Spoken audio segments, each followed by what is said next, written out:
Dear students, welcome to the session on supplementary concepts of chapter, relations and functions. At the end of this video, you will be able to 1. Differentiate between a subset and a proper subset. 2. List the key points to be remembered for solving problems of relations and functions. Let us begin.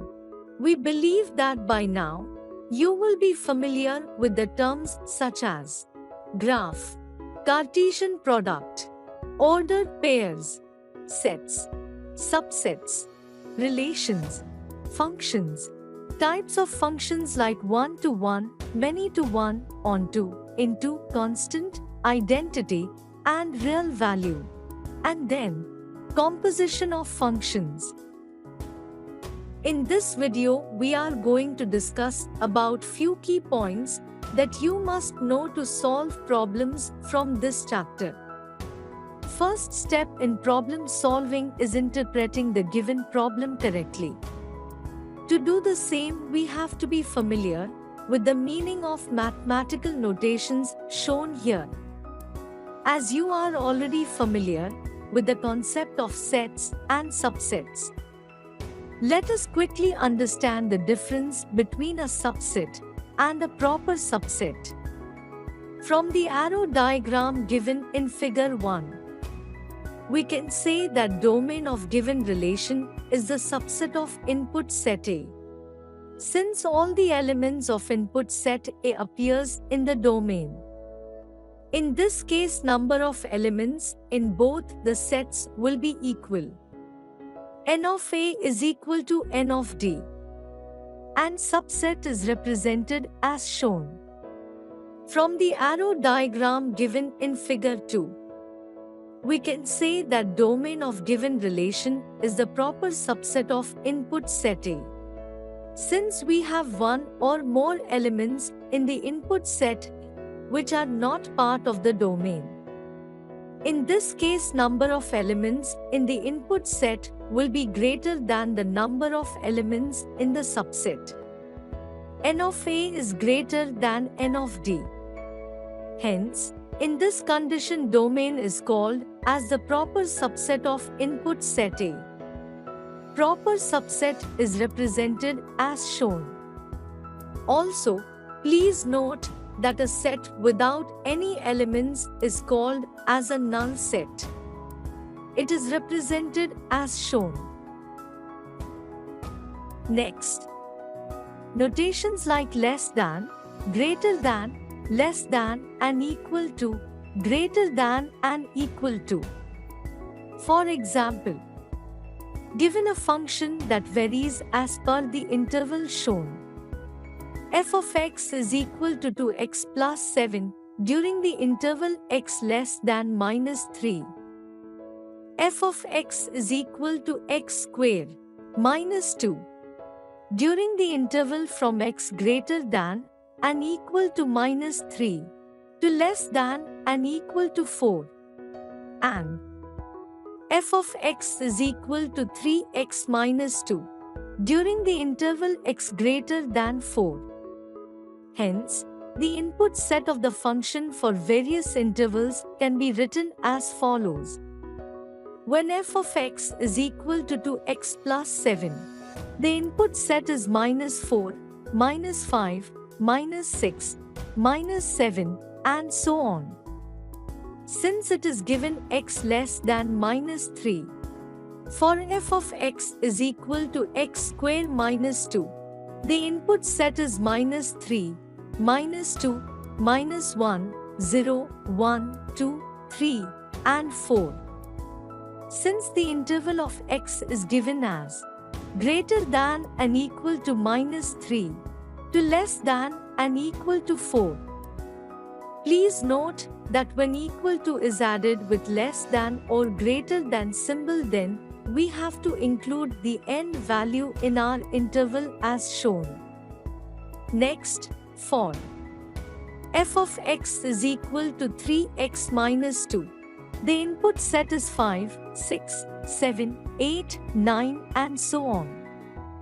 Because the given interval is x greater than 4, While writing the elements of the sets from the given data, kindly pay attention to the lesser than, greater than, and equal to notations.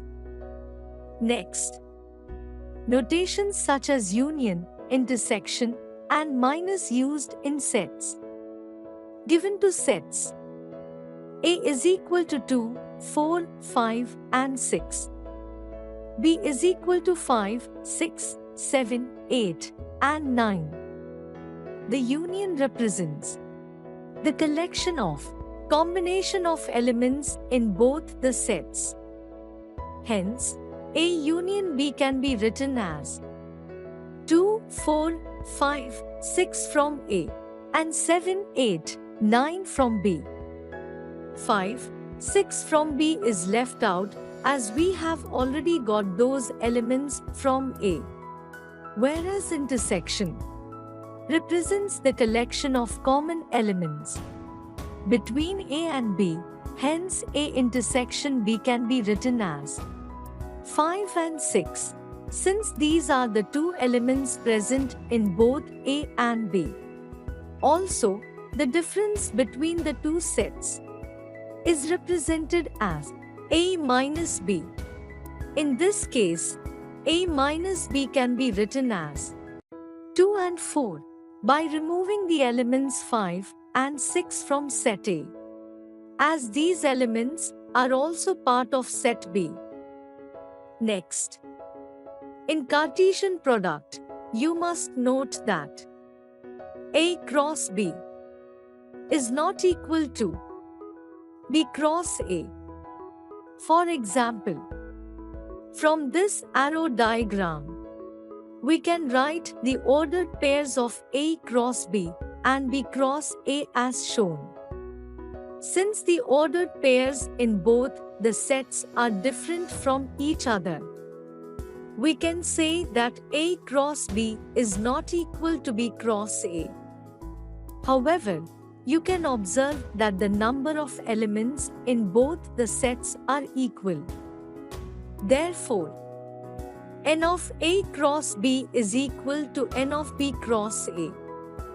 Also, n of A cross B is equal to n of A into n of B. These relations will be useful while solving problems. Next, for any given sets of A, B and C, the following relations are true, and this property is called as distributive property of Cartesian product.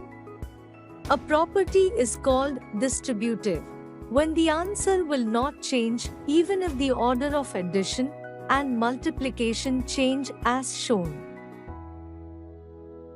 Next, if a function f is represented as shown, then the set X is called the domain of the function f and the set Y is called its codomain.